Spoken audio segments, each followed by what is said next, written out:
A conspiracy is defined as a secret plan by two or more people to do something unlawful or harmful.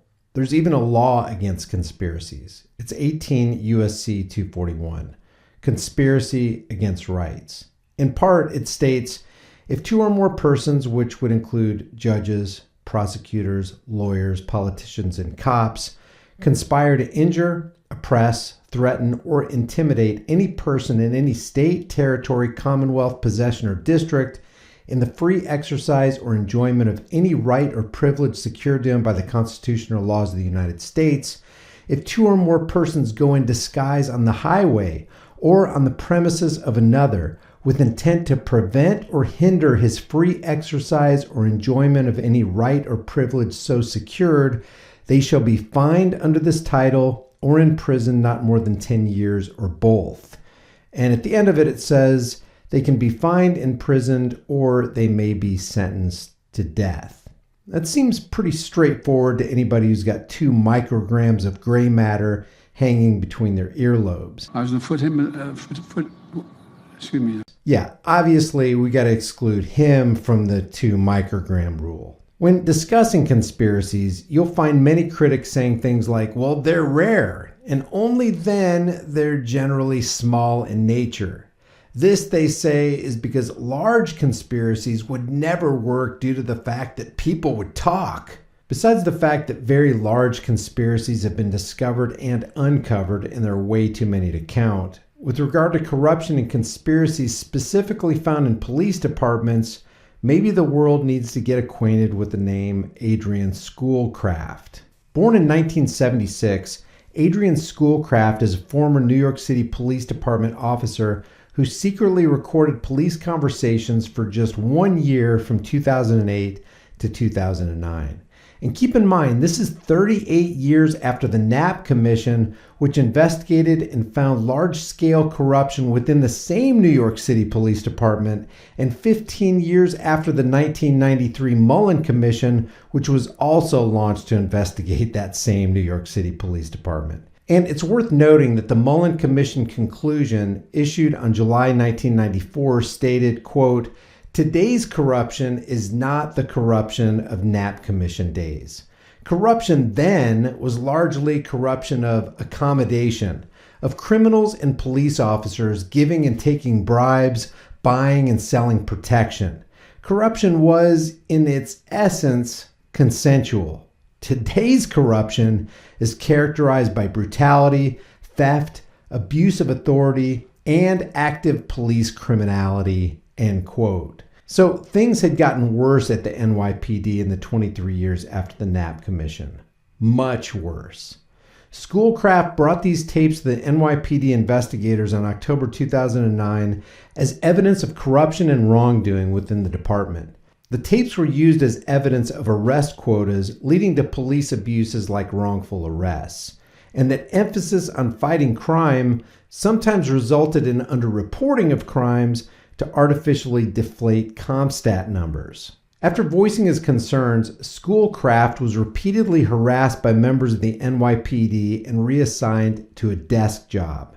After he left work early one day, an emergency services unit illegally entered his apartment, physically abducted him, and forcibly admitted him to a psychiatric facility where he was held against his will for 6 days. And this is why we say so often on this channel that there are only 3 kinds of cops. Number 1, the cop who commits the crimes against humanity while pretending to uphold the law. Number 2, the cop who sees the criminal cop committing the crimes and does nothing. And number 3, the cop who blows the whistle on all the criminality within the police department and gets harassed or fired for crossing the thin blue line. Now, backfilling this story a little bit, in 2002, Schoolcraft moved to New York City wishing to be closer to his parents who had moved to New York State, particularly because his mother had been diagnosed with cancer. Driven both by his mother's desire that he become an officer and by a wish to respond to the September 11th attacks on New York City, he applied to join the NYPD. And he passed the entrance exam and joined the force 2 weeks later. Soon after joining the force, Schoolcraft was deployed to the 75th Precinct in Brooklyn to join Operation Impact. After 14 months in the NYPD, he was transferred to the 81st Precinct in Bedford-Stuyvesant. After a few years on the force, he began to raise issues about understaffing and overtime, saying that the precinct had too few officers to do a good job. He received the Meritorious Police Duty Medal in 2006, and in 2008 he was cited for his, quote, dedication to the New York City Police Department and to the city of New York. Brooklynites who lived in the area patrolled by Schoolcraft reported that he was the only officer they knew because he was the only one interested in conversing with them. Schoolcraft began recording his conversations in order to respond to public complaints. One was that he was using the N-word and he wanted to prove that he wasn't. He also subsequently decided to record police conversations. Between June 2008 and October 2009, Schoolcraft recorded conversations at the 81st Precinct Police Station responsible for the Bedford-Stuyvesant neighborhood of Brooklyn, New York. During that time, Schoolcraft amassed a set of tapes which revealed corruption and abuse within New York City's 81st Precinct. The tapes include conversations related to the issues of arrest quotas and investigations. Schoolcraft believed an overemphasis on arrests led to wrongful arrests and bad police work.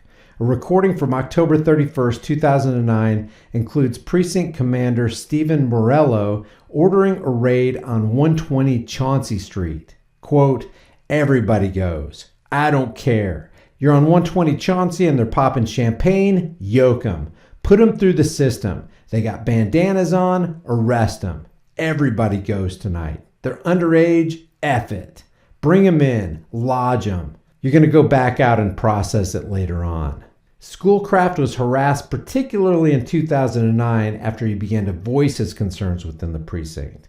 He was told he needed to increase arrest numbers or receive a bad evaluation. The next day, he found a paper on his locker reading, "If you don't like your job, maybe you should get another job." Schoolcraft also reports that the department directed him towards psychological treatment rather than taking his concerns seriously. When he discussed issues like understaffing and stop and frisk with NYPD psychologist Catherine Lamstein, she directed him to surrender his weapons. Schoolcraft was then assigned to a desk job. By the end of his October 31st shift, Schoolcraft felt sick and intimidated. With permission from his supervisor, he left the station an hour early, went home, took some NyQuil, and fell asleep. At 6 p.m., his father called with a warning message. He looked out the window and saw police massing in the street. He stayed on the phone, and after 9 p.m., he heard people moving upstairs. The officers had obtained a key to the apartment after telling the landlord that Schoolcraft was suicidal. Schoolcraft then turned on 2 tape recorders before the officers entered. About 12 high-ranking officers were present. Schoolcraft was interrogated by Deputy Chief Michael Marino. He asked, quote, "Adrian, you didn't hear us knocking on the door?" Schoolcraft said no, and after further questions said, "Chief, if you were woken up in your house, how would you behave? What is this, Russia?" The two argued about whether Schoolcraft's early departure from the station was authorized and whether he would return to the station with the team.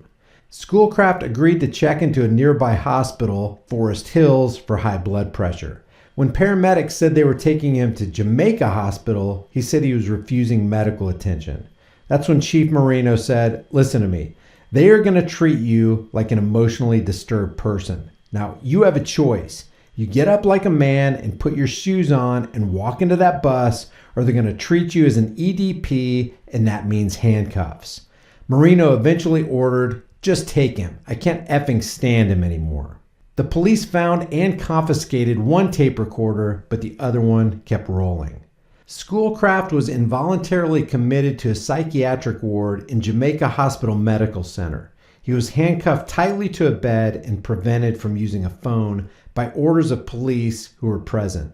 An officer told the hospital that police, quote, had followed him home and he had barricaded himself and the door had to be broken to get him in. So they made the whole thing up. Schoolcraft's father eventually located and retrieved his son, and the family received a medical bill of $7,185. The hospital's report states, quote, "He is coherent, relevant with goal-directed speech and good eye contact. His memory and concentration is intact. He is alert and oriented, but his insight and judgment are impaired.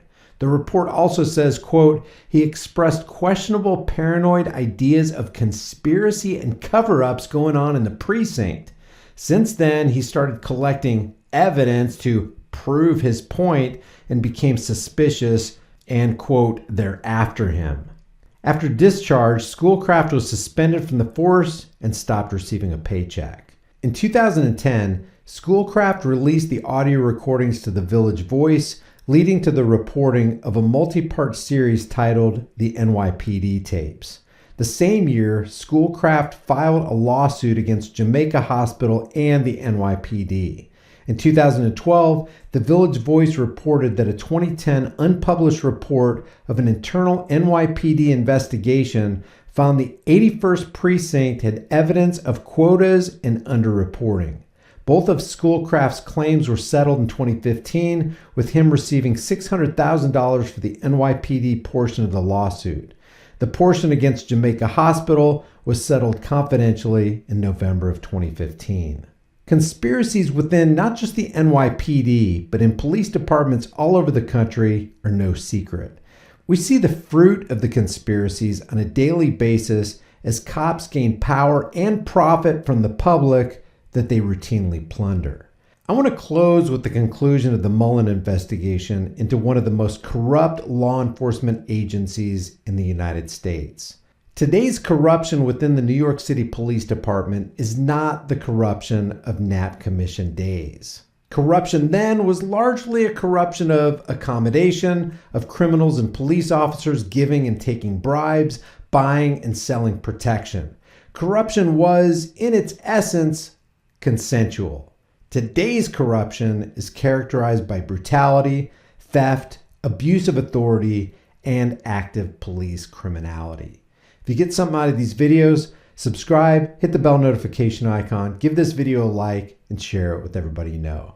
If you haven't done so already, subscribe to my private email list through my website, highimpactflix.com. I'll see you in the next video.